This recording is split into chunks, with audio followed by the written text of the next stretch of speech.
Suatu ketika ada seorang wanita yang tidak memiliki anak. Dia pernah pergi ke penyihir yang baik untuk meminta bantuan.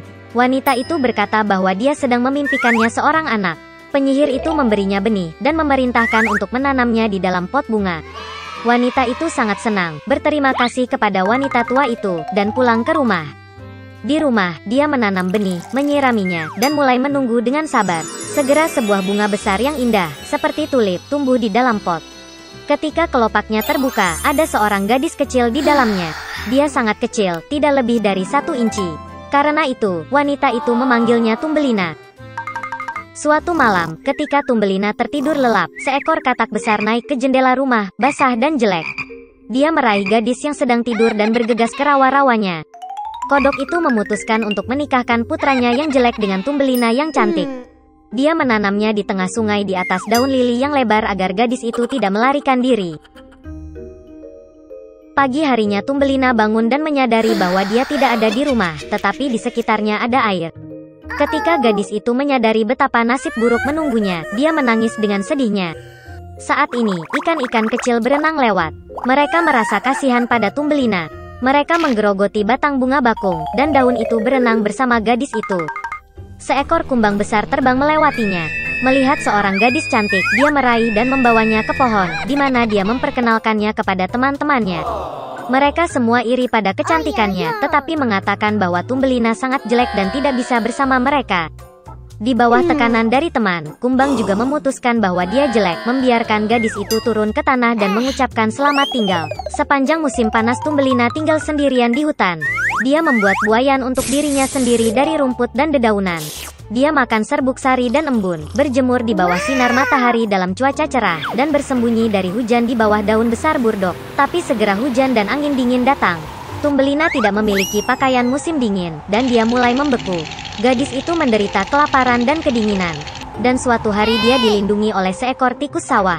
Mereka hidup bersama dengan gemilang. Gadis itu membantu tikus dengan pekerjaan rumah, menceritakan dongengnya, dan sebagai gantinya menerima tempat tinggal dan makanan yang hangat. Tikus sawah memiliki tetangga, tahi lalat kaya yang buta, yang melakukan ini dengan menghitung kekayaannya sepanjang waktu. Meski buta, tahi lalat itu menyadari bahwa Tumbelina sangat imut dan menawarkan untuk menikahinya. Tapi gadis itu sama sekali tidak senang dengan ini. Dia tidak suka tahi lalat yang membosankan. Suatu kali, saat berjalan di sepanjang lorong bawah tanah, Tumbelina melihat seekor burung layang-layang yang terluka, yang hampir mati karena kedinginan. Sepanjang musim dingin dia merawat burung yang sakit itu dan pada musim semi dia menyembuhkannya. Sebelum pernikahan, Tumbelina meminta tikus untuk membiarkannya naik ke atas untuk mengagumi matahari. Ketika dia keluar dari lubang tikus, dia melihat seekor burung layang-layang yang dia sembuhkan.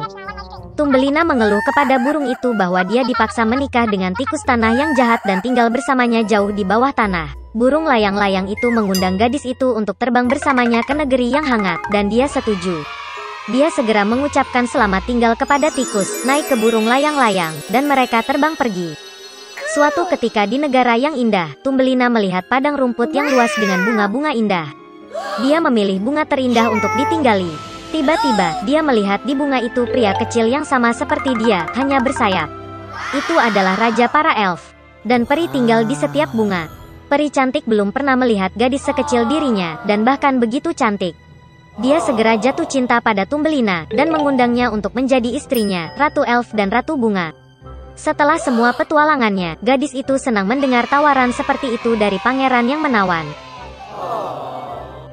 Dia dengan senang hati setuju. Peri itu meraih tangan Tumbelina, dan pada saat yang sama dua sayap muncul di belakangnya. Sekarang dia telah menjadi Ratu Elf. Dan sejak itu mereka hidup bahagia selamanya. Karena tidak tinggal di rumah selama seminggu, Lemuel Gulliver memulai perjalanan lain dengan kapal Good Hope. Namun setelah beberapa hari kapal tersebut disusul oleh para perompak. Mereka membajak kapal dan mengikat seluruh awak kapal.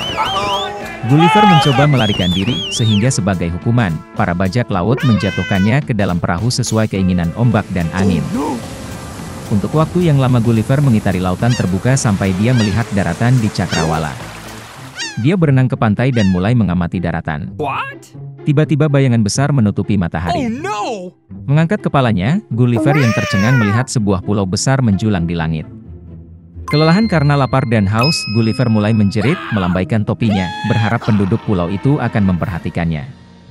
Kemudian penduduk asli merasa kasihan pada Gulliver dan menurunkan tangga agar dia bisa mendaki pulau itu. Ketika Gulliver menaiki tangga, dia menemukan kerumunan penduduk lokal yang sangat aneh di depannya. Kepala mereka dimiringkan ke kanan atau kiri, dengan satu mata melihat ke dalam dan yang lainnya ke atas. Dan pada setiap orang mulia ada seorang hamba yang menepuk-nepuk bibir atau telinga pemiliknya, mengalihkan perhatiannya dari pikirannya. Gulliver menerima sambutan hangat. Dia diberi makan di istana dan bahkan berkeliling pulau. Maka, Gulliver menyadari bahwa bumi membumbung tinggi di angkasa karena adanya magnet yang sangat besar, dan di dasarnya terdapat berlian raksasa. Tapi kehidupan di kerajaan terbang itu membosankan, jadi Gulliver segera kembali ke bumi. Di depan matanya ada negara yang hancur di mana penduduk lokalnya, yang berpakaian compang-camping, kelaparan. Ternyata, orang-orang ini melakukan segala sesuatu dalam hidup mereka dengan cara yang berbeda. Mereka membangun rumah mulai dari atap. Mereka berusaha mendapatkan sinar matahari dari mentimun. Dan para seniman secara membabi buta mencampurkan cat untuk lukisan. Ilmuwan lokal tidak mengerti mengapa kata-kata dibutuhkan dalam suatu bahasa. Lagi pula, untuk semua orang yang mulai berdebat, mereka hanya memotong otaknya dan menukarnya. Kejutan Gulliver tidak mengenal batas, dan dia bergegas meninggalkan pulau itu. Pergi ke negeri tetangga, Gulliver mendapati dirinya berada di kerajaan kegelapan dan kesuraman. Dengan gemetar ketakutan, dia melanjutkan perjalanannya. Tiba-tiba hantu muncul dari kegelapan. Dengan ketakutan, Gulliver mencoba bersembunyi, tetapi roh itu memperhatikannya. Dia memberi isyarat kepada pengelana itu dengan isyarat, dan Gulliver tidak punya pilihan selain mengikuti hantu itu. Segera mereka mencapai kastil besar, dan Gulliver diundang ke resepsi dengan raja. Berjalan melalui kastil, Gulliver melihat ratusan hantu yang memasak makan malam, membersihkan dan menjaga kamar. Ternyata negara ini diperintah oleh dukun kuat yang bisa membangkitkan orang mati. Dan semua orang mati yang hidup melayaninya. Penyihir menerima Gulliver dengan pujian. Dan untuk menjamu tamu langka seperti itu, dia mulai menghidupkan kembali siapa saja yang diminta Gulliver. Mereka adalah pejuang yang hebat, orang bijak, dan bahkan orang-orang primitif. Tapi lelah mengembara, Gulliver berterima kasih pada penyihir itu dan segera meninggalkan kerajaan kegelapan. Dia pergi ke pelabuhan terdekat, di mana dia berharap bisa naik kapal menuju Inggris. Sambil berjalan di sekitar pelabuhan, Gulliver langsung menarik perhatian. Orang asing di tempat-tempat seperti itu jarang terjadi, dan oleh karena itu Gulliver disalahartikan sebagai mata-mata, ditangkap dan segera dibawa ke penguasa setempat. Orang asing itu langsung dinyatakan bersalah. Dan sebagai hukuman, Gulliver harus merangkak melintasi ruang tahta dengan perutnya, menjilati lantai di jalannya. Ini adalah kebiasaannya. Pada akhirnya, Gulliver membungkuk kepada raja 7 kali, kepalanya terbentur lantai. Kemudian gubernur memandang Gulliver dengan serius, dan kemudian memaafkannya.